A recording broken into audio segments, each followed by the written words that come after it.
뒷담화하는 걸 엿듣고 상처를 받았습니다. 2025년 4월 25일 100일 법문 68일째 금요 증문즉설. 안녕하세요. 법륜 스님의 100일 법문 68일째 날입니다. 오늘은 일반 시민 누구나 참여할 수 있는 금요 증문즉설 강연이 열리는 날입니다. 스님은 새벽 수행과 명상을 마친 후 금요 증문즉설 강연을 하기 위해 정토사회문화회관으로 향했습니다. 아침 일찍부터 봉사자들이 증문즉설을 들으러 온 시민들을 맞이하고 있었습니다. 오전 10시 15분이 되자 삼귀유화 수행문을 함께 낭독했습니다. 증문즉설을 시작하기에 앞서 정토회 활동가인 김진숙 님이 봄날의 화창함처럼 법비를 듬뿍 받으라는 마음을 담아 바람의 노래를 불러주었습니다. 대중 250여 명이 자리하고 유튜브 생중계에는 3,200여 명이 접속한 가운데 스님은 곧바로 질문자들과 대화를 나누었습니다. 1시간 반 동안 6명이 스님에게 질문을 했습니다. 그중 한 명은 형부와 아주머님이 자신과 남편에 대해 뒷담화하는 걸 엿듣게 되었다며 상처를 어떻게 치유하면 좋을지 스님의 조언을 구했습니다. 뒷담화하는 걸 엿듣고 상처를 받았습니다. 형부와 아주버님이 사업상 만나 친해지면서 제 남편을 소개받아 결혼을 하게 되었습니다.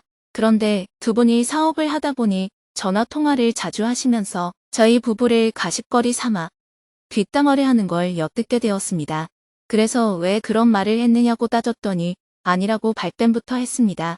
시댁에 모였을 때 이 일로 시누이가 저에게 선을 넘는 욕설을 해서 트라우마가 남았고 양가 가족들에게 상처를 받아 병원에 다니고 있지만 치유하기가 힘듭니다.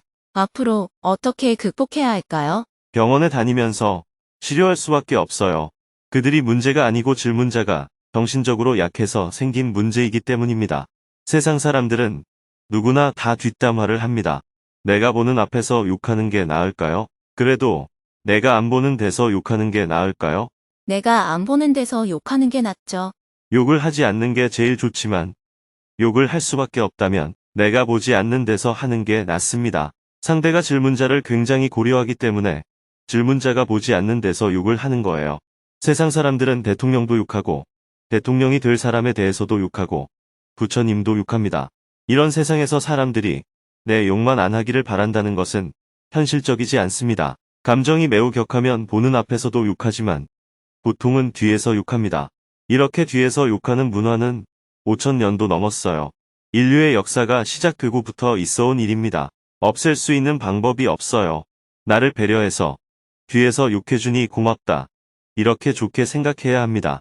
사람들은 차라리 앞에서 욕해라 라고 하지만 실제로 앞에서 욕을 들으면 견딜 수가 없습니다. 물론 욕을 하지 않는 것이 가장 좋지만 세상이 그렇게 최선의 세상이 아니에요. 세상은 최선도 아니고 차선도 아니고 차악인 수준인 경우가 많습니다. 만약 10,000원짜리 주식이 8,000원이 되었다면 이대로 놔두면 더 떨어질 것 같을 때 2,000원의 손해를 감수하고 파는 것이 손절매입니다.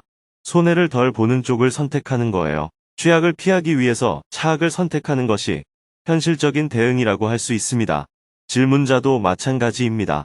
앞에서 대놓고 욕을 듣는 것보다 뒤에서 욕을 듣는 게 낫다고 생각해야 합니다. 그리고 뒤에서 욕하는 사람에게 너 뒤에서 욕했지?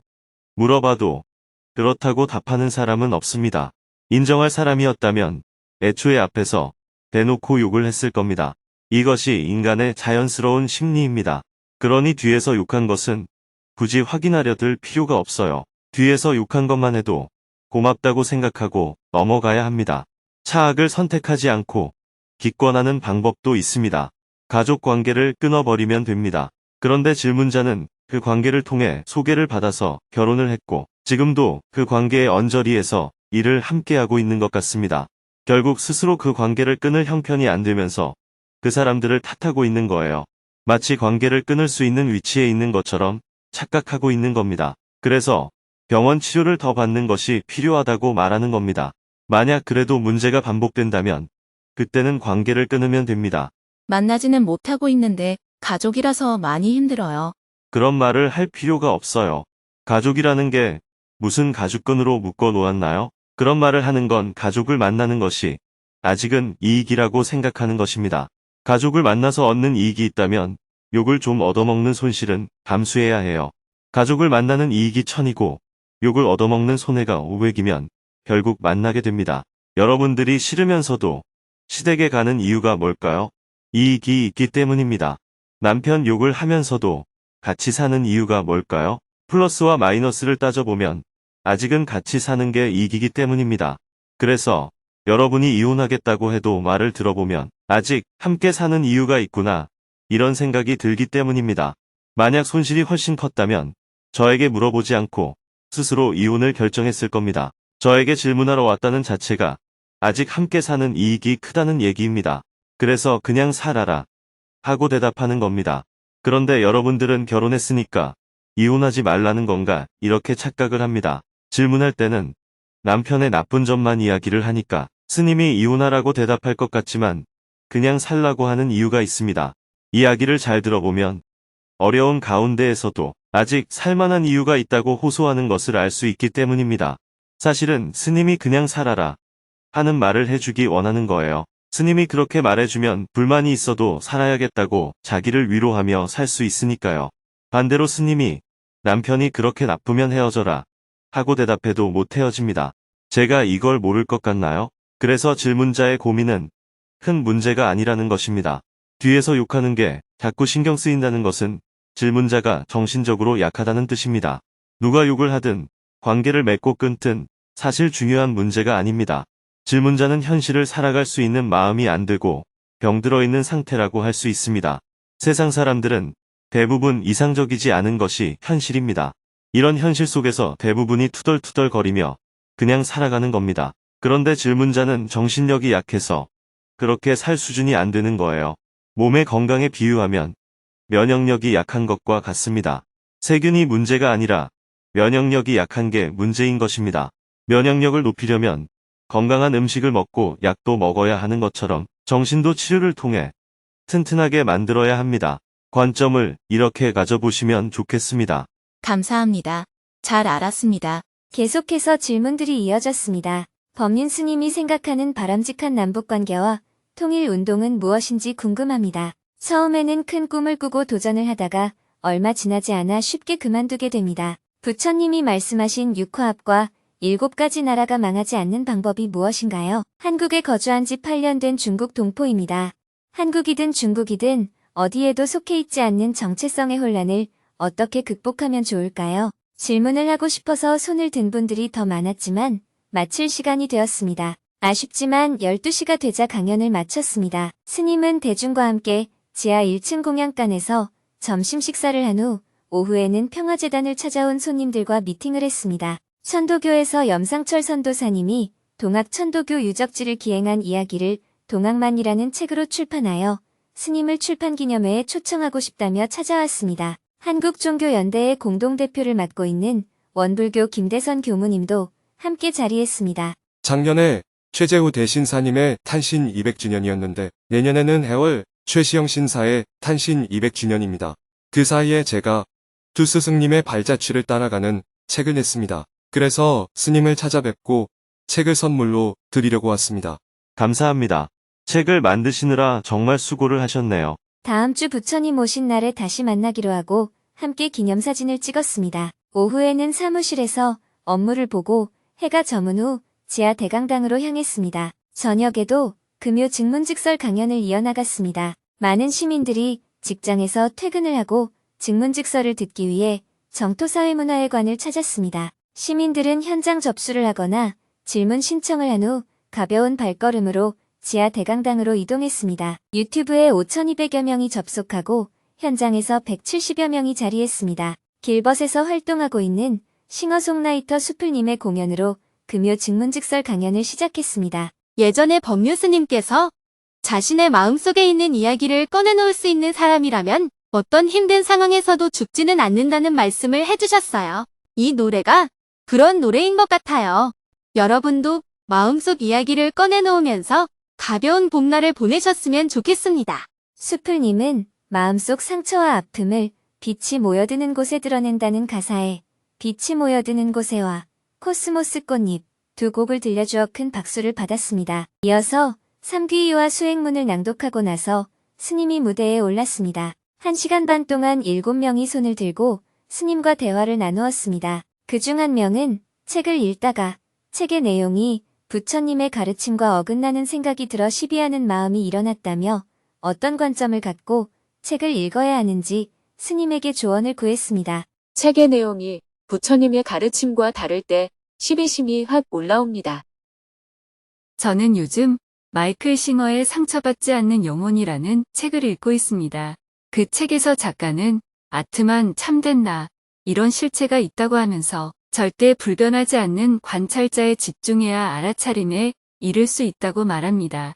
그런데 이 대목을 읽으면서 저는 정토경전대학에서 배운 내용이 떠올랐어요. 진리는 반드시 중도 사성제 8정도 연기법 3법인에 부합하는지 검증해야 한다는 가르침입니다.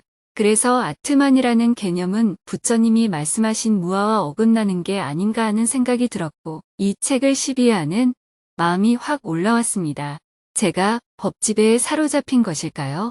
아니면 부처님 가르침에 근거한 건강한 분별을 하는 것인가요? 책을 쓴 사람이 인도 철학자라면 우파니샤드 철학의 관점에서 수행을 하는 사람이구나. 이렇게 이해하시면 됩니다. 옳고 그름을 따질 필요가 없어요. 예를 들어 누군가 하나님은 전지전능하시다. 이렇게 믿는다고 해서 그것은 부처님의 가르침에 어긋났으니 진리가 아니다. 라고 말할 수는 없습니다. 왜냐하면 그 사람이 전적으로 하나님을 믿으면 결과는 똑같기 때문입니다. 불교 수행을 통해서만 번뇌가 없어지는 것이 아니라 모든 일은 하나님께서 하시는 일이라고 믿어도 번뇌가 없어집니다. 가령 남편이 갑자기 죽었다고 합시다. 삶과 죽음은 하나님께서 하시는 일이다. 이렇게 믿으면 울고불고 할 필요가 없어집니다. 내가 보기에는 더 살아야 할 것 같아도 하나님께서 데려가셨으니 편안하게 받아들일 수가 있는 거예요. 저승 가는 마차가 와서 빨리 타라 하면 예, 가겠습니다. 하고 타게 됩니다. 가족이 있어서 못 가겠습니다. 라고 한다면 그 사람은 하나님을 못 믿는 사람인 겁니다. 그러니 이런 신앙 논리는 맞는지 틀리는지를 따질 필요가 없습니다. 어떤 논리든 그 논리에 모순된 행동을 할 때 번뇌가 생긴다는 것만 알면 됩니다. 질문자가 읽은 책에서 참된 나를 찾아 집중하는 것도 마찬가지예요. 참된 나는 직접 탐구해야 하는 대상입니다. 참된 나를 찾아보니까 없구나 하고 알게 되면 무아가 되는 것이고 있구나 하고 알게 되면 유아가 되는 겁니다. 그런데 질문자는 실제로 탐구해 보지도 않고 있다, 없다 이렇게 논하고 있어요. 이것은 탐구가 아니라 지식일 뿐입니다. 그 책의 저자는 자신의 관점에 따라 수행을 해온 사람이고 그 관점에서 수행하고 있을 뿐입니다. 굳이 옳다거나 그르다고 단정할 필요가 없어요. 그냥 이런 관점도 있구나 하고 보면 됩니다. 세상의 어떤 사상, 종교, 주장에도 일리는 있습니다. 무당이 말하는 것에도 일리가 있습니다. 장님이 코끼리를 만진다는 비유처럼 코를 만져보고 뱀 같다라고 말하는 사람이나 다리를 만져보고 기둥 같다라고 말하는 사람이나 각자 나름대로 일리가 있어요. 다만 그것을 진실이라고 단정짓는 것이 위험할 뿐입니다. 또한 부분적으로는 맞을 수 있지만 궁극적으로 가면 틀릴 수도 있어요. 예를 들어 삼각형의 내각의 합은 180도이다 하는 명제는 평면에서는 맞지만 우주 공간에서는 맞지 않습니다. 질량불변의 법칙도 화학반응이라는 제한된 범위에서는 맞지만 핵변화 영역에서는 맞지 않습니다. 모든 주장은 특정한 전제 위에서만 유효합니다. 빨갛다라고 할 때도 객관적으로 빨간 것이 아니라 내 눈에는 그렇게 보인다라는 전제 위에서 말하는 것일 뿐이에요. 그 책을 쓴 사람도 자신이 공부한 학문이나 스승에게서 배운 내용을 바탕으로 신성이 존재하고 그것을 깨달으면 해탈할 수 있다 하는 관점에서 수행을 하고 책을 썼을 겁니다. 그 책을 읽고 도움을 받은 사람들도 많았을 것이고 베스트셀러가 되었을 수도 있습니다. 베스트셀러가 다 진실인 것도 아니고 읽는 사람이 없다고 다 거짓인 것도 아니에요.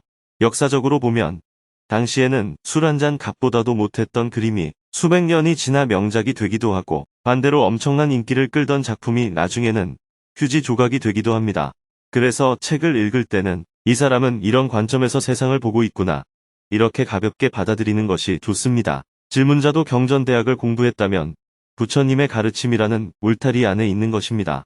부처님께서도 스스로 직접 탐구한 끝에 무아를 깨달으신 것입니다.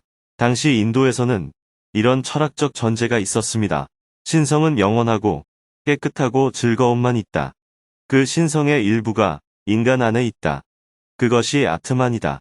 이것을 발견하면 괴로움이 사라진다. 부처님은 이런 전제가 맞는지 깊이 탐구하고 검증을 하셨고 그 결과 무아의 법을 설하신 것입니다. 세상에는 신성을 추종하는 사람이 지금도 아주 많아요. 힌두교를 믿는 인구가 불교를 믿는 인구보다 훨씬 많습니다. 인도 인구가 14억 가까이 되고 그중 10억 이상이 힌두교를 믿습니다. 그러니 세계적으로는 이런 관점을 담은 책이 불교 책보다 더 많이 팔릴 수밖에 없어요. 질문자도 그런 책을 읽기로 선택했다면 굳이 옳고 그름을 따지려고 하기보다는 이런 배경과 관점에서 이런 이야기를 하는구나 하고 열린 마음으로 받아들이면 됩니다. 옳고 그름을 따지는 것은 결국 질문자가 말한 것처럼 법집일 뿐입니다. 네. 감사합니다. 계속해서 질문들이 이어졌습니다. 40이 넘도록 직장을 다니면서 친밀한 관계를 맺는 게 잘 되지 않아 어려움이 있습니다. 어떻게 하면 좋을까요? 자율성을 중요시하다 보니 조직 생활이 잘 맞지 않습니다. 30대 초반 직장인입니다. 결정을 내리는 게 힘들어서 작은 결정도 잘 못합니다. 어떻게 하면 잘 살 수 있을까요? 분별하지 않고 살 수 있는 방법을 알고 싶습니다. 집에 성인이 된 딸 둘과 함께 사는데 서로 사이가 좋지 않습니다. 큰 딸은 저에게 말조차 하지 않습니다. 어떻게 해야 할까요? 보왕산매론을 읽어보니 공부와 수행을 서로 바꾸어 읽어도 뜻이 통하는 것 같습니다. 정확한 차이가 무엇인지 궁금합니다. 고등학생 두 딸을 키우는데 큰 딸은 본인이 우울증이며 자해를 한다고 합니다. 작은 딸도 학교 폭력과 자살 시도를 해본 적 있다고 합니다. 어떻게 하면 좋을까요? 대화를 마치고 나니 밤 9시가 넘었습니다. 다음 주 이 시간을 기약하며 사홍서원으로 강연을 마쳤습니다. 정토사회문화회관을 나온 스님은 곧바로 차를 타고 두북수련원으로 향했습니다. 고속도로 위를 3시간 30분 동안 달려 밤 12시 30분에 두북수련원에 도착한 후 하루 일과를 마쳤습니다. 내일은 오전에 농사일을 한 후 오후에는 경주 지역에 인연이 있는 지인들을 찾아뵙고 부처님 오신 날을 맞아 인사를 드릴 예정입니다.